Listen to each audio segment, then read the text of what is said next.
Ladies and gentlemen, welcome back to the channel again. Appreciate all the love and support with you guys coming over. As I said before, as the news comes out, I will continue to do my best to try to cover and react to it. This title here says, Trump defends Maxwell prison transfer amid Epstein firestorm. Now, all the signs are pointing to a pardon for me. It's like, I said it before in the other video about these are the steps. It's like they're trying to make her more comfortable so she doesn't say what we really want to hear and give us something just to shut us up. We ain't gonna waste no more time. Let's jump right into it. It's day 198 of the second Trump administration, and this evening there is a lot happening in the story of Jeffrey Epstein, Ghislaine Maxwell, and Donald Trump's White House. The Department of Justice is considering releasing the audio transcript or both of the Deputy Attorney General Todd Blanche's interview with Maxwell. That is according to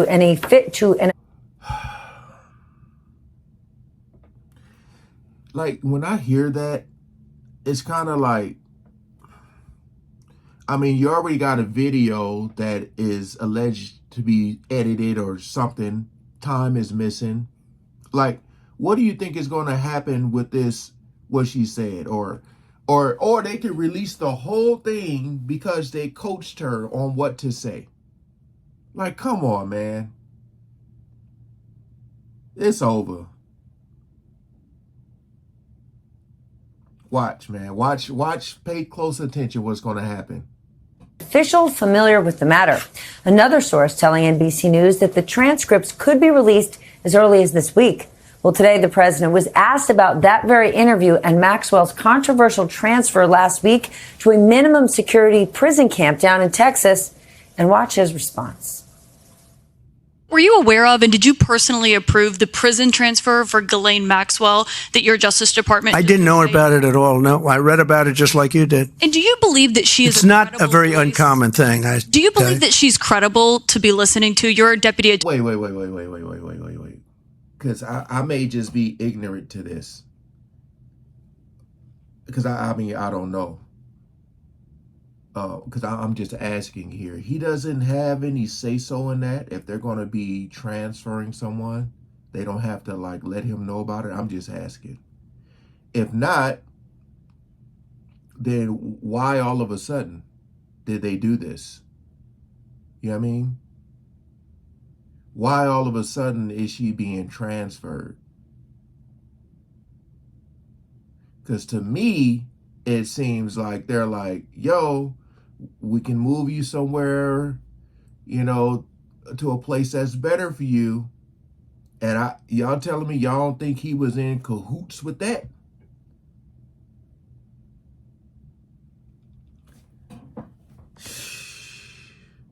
He didn't know about that? No, I read about it just like you did. And do you believe that she is It's not a very uncommon thing. Do you believe that she's credible to be listening to? Your Deputy Attorney General sat down with her recently. Well, let me tell you, he's a very talented man. His name is Todd Blanche. He's a very legitimate person. I didn't discuss it with him, but anything he talked about with her or the fact that he did that, not unusual, number one, and most importantly is something that would be totally above board. Meanwhile, the Department of Justice wants 5 days of grand jury testimony in the Epstein and Maxwell cases released. Right now, the government is still considering whether they will press for more to be unsealed. While victims of Epstein and Maxwell are now weighing in. One of them blasted the government for their plan to unseal testimony, calling it political warfare. But today, another victim, Annie Farmer, filed a letter with the court saying, quote, unsealing the grand jury transcripts is not just appropriate, it is necessary to understand the full scope of the abuse and those who enabled it. Ghislaine Maxwell opposes the move. Her lawyers say it would hurt her legal rights. The Epstein estate says it takes no position on the issue. And today, the House Oversight Committee issued a string of subpoenas in the case, demanding that the DOJ turn over the full unredacted Epstein files by August 19th. The committee also wants testimony from the Clintons, several former attorneys general, and 2 former FBI directors. Boy. But here's what's interesting. One person who was not subpoenaed, Alex Acosta. Do you remember that name? He was the U.S. attorney who signed off on the original Epstein deal. Acosta was serving as Trump's labor secretary when Epstein was charged again in 2019, which of course led him to resign. Remember that? All right, let's get smarter with the help of our lead-off panel tonight. John Allen is here. Yeah, they're literally playing in our face right now, man. So you got the Clintons who have been subpoenaed. You got this guy who signed off who's not. Trump saying he didn't know about it. He found out, but he trusts his guy to make the right decision. She's saying she doesn't want the transcripts released or whatever because it'll hurt her. Like, come on, man. Look at who we are talking about. Look at what she has been convicted of. I can't help y'all no longer if y'all don't see this. All right? I cannot help y'all. Again, I'm not trying to convince y'all, but like it's literally right here. Literally. We are doomed. Senior national politics reporter for NBC News, Daniela Diaz, congressional reporter for Notice, and Jeff Mason, White House correspondent for Reuters. Mr. Allen, let's start with you and what the president said, that he did not talk to Todd Blanche about the Maxwell interview, but he knows it was all above board. Both things cannot be true. He also defended the prison transfer. What is your take on what we heard? And by the way, this whole idea, maybe we're going to get to hear the Blanche interview with Ghislaine Maxwell. The interview might not be the only conversation they had. The interview, what they could release, could be a portion of what they want us to hear. Right. Yeah, absolutely, Stephanie. I mean, we don't know until we see what it is that Todd Blanche and Ghislaine Maxwell talked about, we have not seen any of it yet. You mentioned the president talking about it all being above board and not having talked to Todd Blanche about it. It's curious to me, as it is to you, that he would be able to know both of those things. But I do know that this president describes all of his actions as above board, no matter what they are. This is a president who understands that there's some value in showing, demonstrating, or at least claiming that there is arm's length distance between himself and the Justice Department. Just because Donald Trump didn't talk to Todd Blanche doesn't mean that nobody at the White House talked to Todd Blanche, and it doesn't mean that Todd Blanche doesn't know exactly what it is that he's supposed to do when he goes to talk to Ghislaine Maxwell. So, I mean, I think we're going to wait and see here on what gets released and what doesn't and when it does. But all of it is a distraction from a couple of very important things. The young girls who were hurt and the entirety of the Jeffrey Epstein files that the Justice Department has that still have not been released, despite months and months and months of administration claims that they would release things. Jeff, the president didn't there, but has the White House or anyone in this administration given a real response to why exactly Ghislaine Maxwell, a convictor, was moved from the prison she was in Florida to a much lesser, lighter prison camp over in Texas? We know why. No. And that's the very short and direct answer. They haven't. And I thought it was instructive or insightful anyway to hear the president respond to the question today by saying that it was not unusual when experts have been saying now since then, since she was transferred, that it absolutely is unusual for somebody who had as many years left on her sentence and for somebody who was convicted of the crimes that she was convicted of to be transferred to that kind of a prison. I'm just a normal guy sitting in this chair, reacting to the news, reacting to stuff, and I can see it. It don't take a damn rocket science, a genius to understand. Everybody's confused. Everybody's like, why? How? He's saying that this isn't uncommon. Like, come on, man. Come on. This isn't like, oh, she's on trial for this. This is alleged. Like, she has literally been convicted of these things. She's been in jail all this time, and then all of a sudden she gets transferred. Told you, man. It's a dirty game. Spooky times. This is ridiculous, man. It's very frustrating because at the end of the day, it seems like the people at the top will always be protected. You know what I mean? It's like, what are we fighting for if they can already make the decision on who wins and loses?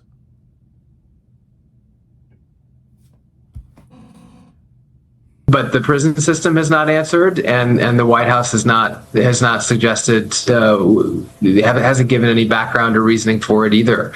Certainly, again, also interesting that it's on the president's radar, and this is coming at a time when the conspiracy theories around Epstein and around Ghislaine Maxwell have certainly not dropped, and the fact that she was transferred shortly after having the meeting that she did with the president's deputy attorney general has only led to additional questions and I think probably theories that this was some kind of a signal or a trade-off. I don't have any evidence to prove that, but the White House and the administration has not done anything to explain the other, whatever alternative reasoning there would be for that transfer. Right.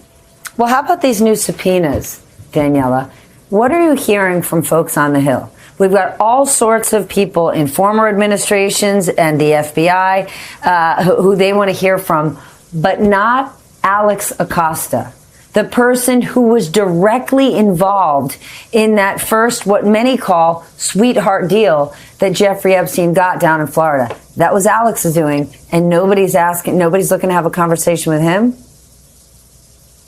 Stephanie, it's very clear that these subpoenas from the House Oversight Committee, especially the ones done by Republicans, which are the ones that you talked about for, former President Bill Clinton, his wife Hillary Clinton, of course, former U.S. attorneys generals, James Comey, those were very political in their nature and very pointed from Republicans on the committee in an effort to fight back against Democrats who actually were the first ones to subpoena and win because they have Republican support materials from the DOJ about these Epstein files. This happened when Congress was in session just 2 weeks ago. It was a very political fight between Republicans and Democrats on the House Oversight Committee. Now, interesting that the subpoenas were only just signed or released today while they're in recess, but it really shows, Stephanie, that Congress is feeling the pressure as well on this.